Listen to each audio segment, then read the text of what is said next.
Okay, so have you ever gotten like a new fitness tracker and kind of gone a little overboard? Oh, yeah. Like way too obsessed with the steps and the calories and all that good stuff? So easy to do. It is. You're suddenly like glued to the app, analyzing every little Yeah, detail. you're trying to like decode your sleep cycles down to the minute. Exactly. Well, for tech veteran Nigel Parker, that's exactly how his journey into personalized well-being started. Really? Yeah, he got a Fitbit One as a Christmas gift, and it totally sparked this whole fascination with data-driven health. I mean, it makes sense though, right? Like being able to track and quantify something as complex as our health is kind of fascinating. Totally. But get this, the guy's been in tech for like almost 30 years. Wow, so he's seen it all. Oh, yeah, from the rise of mobile tech to the explosion of AI. So how does that lead to personalized well-being? Well, he realized he could bring all that experience to this world.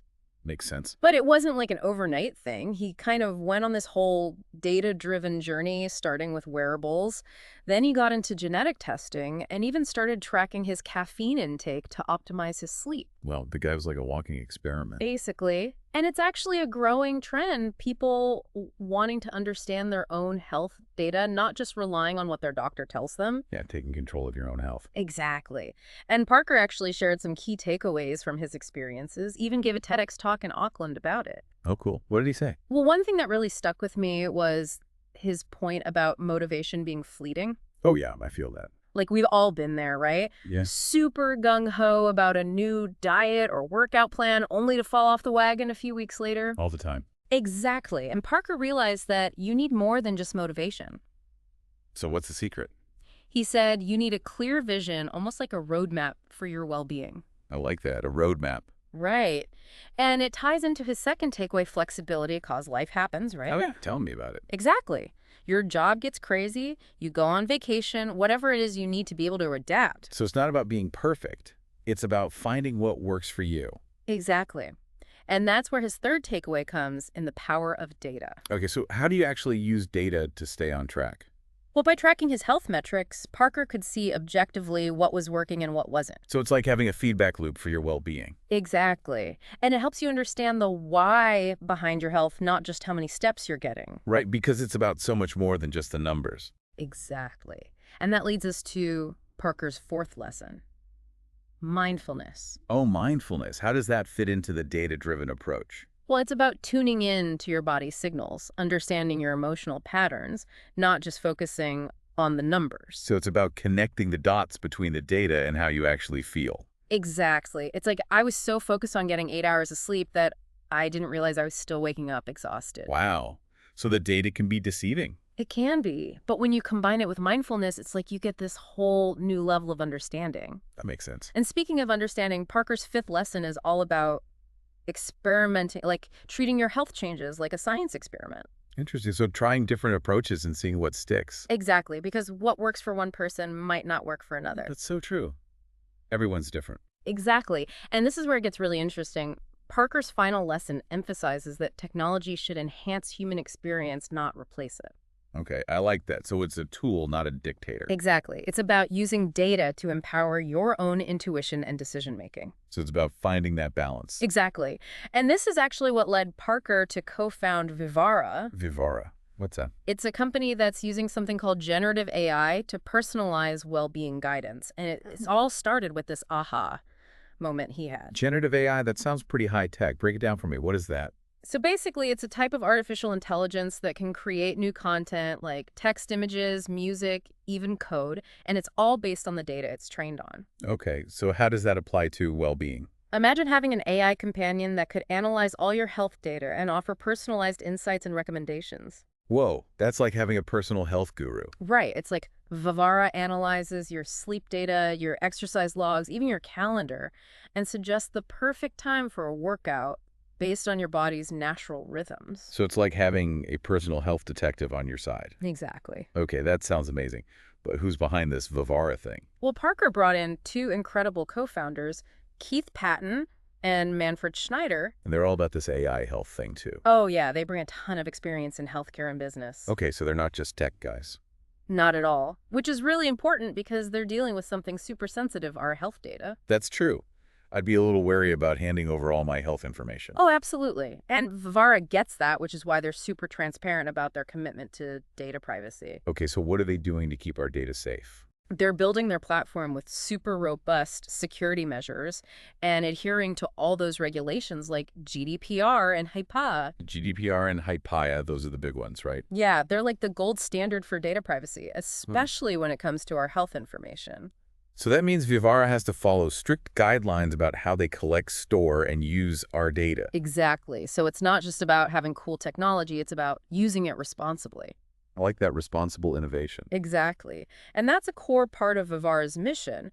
But, Parker's journey wasn't always smooth sailing. Oh, really? Yeah, the guy had a pretty scary health scare a while back. I mean, everyone had their health challenges, right? True, but you'd think with all his data tracking he'd have it all figured out. Right. Like he'd be ahead of the game. Exactly. But nope, life threw him a curveball. Oh, no. What happened? He started having these recurring bouts of diarrhea, got so bad he ended up in the hospital. Wow, that's serious. It was. And the crazy thing is, even with all his health data, it still took some serious detective work to figure out what was going on. So what did he do? Well, he did what he does best, dove headfirst into the data, Makes sense. started tracking everything, meticulously looking for patterns, triggers, anything that could explain it. So what did he find? Well, remember that continuous glucose monitor he was wearing? Yeah, wasn't that for his sleep? It was, but it also tracks his glucose levels throughout the day, and he noticed something interesting. Like what? He was having these dramatic glucose spikes after playing high-intensity football. Really? I mean, I guess that makes sense with all the exertion and energy expenditure. Yeah, but we're talking about really intense matches, not just his regular workouts. But that's not normal. Not really, and it got him thinking about his pregame nutrition. Oh, interesting. So what was he eating? Turns out he was going into these games with a really low protein intake. Could that be connected to the spikes? That's what he thought too, but it was just one piece of the puzzle. So the mystery continues. What happened with the diarrhea? Okay, so we've got intense exercise, low protein, and digestive issues. Yeah, it's like a medical mystery. Right. And after a bunch of tests and consultations with a gastroenterologist, he finally got a diagnosis. Okay, drum roll, please. What was it? SIBO, small intestinal bacterial overgrowth. SIBO. I've heard of that. Isn't that related to diet? It can be, and in Parker's case, it was a major culprit was his diet. Really? What was he eating? He was eating a lot of FODMAPs. FODMAPs. Those are those carbs that are hard to digest, right? Exactly. They're in all sorts of foods, even healthy ones. So, like, what was he eating that was setting him off? Well, this is where it gets interesting. He started using this device called Food Marble to track his reactions to specific foods, Wait, so he's like testing individual foods to see how his body reacts? basically. And he pinpointed that even blueberries, which he loves, were a major trigger for him. Blueberries. But those are supposed to be healthy. I know, right? It just goes to show that even the healthiest foods can affect people differently. That's wild. It's like everyone has their own personal kryptonite when it comes to food. Right. And that's why this whole personalized nutrition thing is so fascinating. Yeah, it's not one size fits all. Exactly. And having access to tools like Food Marble and at-home testing kits is making it easier than ever for people to figure out what works for their bodies. That's really cool. It's like giving people more control over their own health. Absolutely. But here's the thing. Data is powerful, but it's what you do with it that matters. That's true. You could have all the data in the world, but if you don't know what to do with it, it's useless. Exactly. And that's what makes Vivara so interesting. They're not just throwing data at you, they're giving you the tools to understand it and act on it. Okay, so they're like bridging the gap between data and actually making a change. Exactly. And they're doing it in a way that supports this whole movement towards collaborative care. It's like they're providing that missing link. The interpreter, right? Exactly. They're taking this complex data and making it something you can actually use to improve your well-being. Yeah, instead of just feeling overwhelmed by all those numbers, you're empowered to actually do something about them. And this is where generative AI really shines. Okay, so how does that work in practice? Imagine you're using Vivara, and it has access to all your health data. Okay, like from my wearables, my sleep tracker, my food journal. Exactly. It takes all that information and analyzes it for patterns, connections, things you might not even notice. Okay, and then what? Then it provides you with personalized insights and recommendations. So it's like, hey, it looks like you've been stressed lately. Maybe try some meditation before bed. Exactly.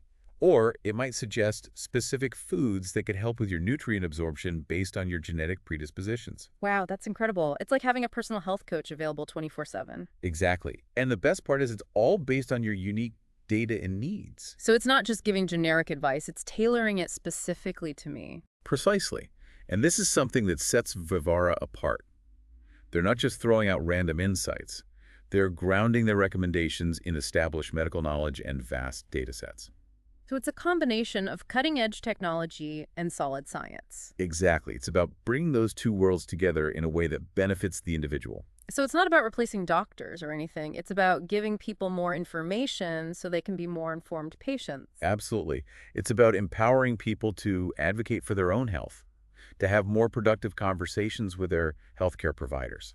Because at the end of the day, it's about giving people more control over their own well-being. Exactly. And that's what Vivara is all about, empowering individuals to live healthier, happier lives through the power of personalized data. It's like we're entering a new era of healthcare, one where technology and data are used to enhance our lives, not complicate them. And that's a really exciting thing. It is. And for anyone listening who's intrigued by all of this, I highly recommend checking out Vivara. Definitely. Their website has a ton of information about their mission, their approach, and the technology they're building. And if you've ever felt like your health data was just a bunch of meaningless numbers, Vivara might just change your perspective. Because it's not just about the numbers, it's about the insights those numbers can unlock and the power those insights can give you. And on that note, we'll wrap up this deep dive into the world of personalized health with Nigel Parker and the incredible work being done at Vivara. It's been fascinating. It has. Remember, knowledge is power, especially when it comes to your health. Stay curious, stay informed, and keep exploring those personalized insights.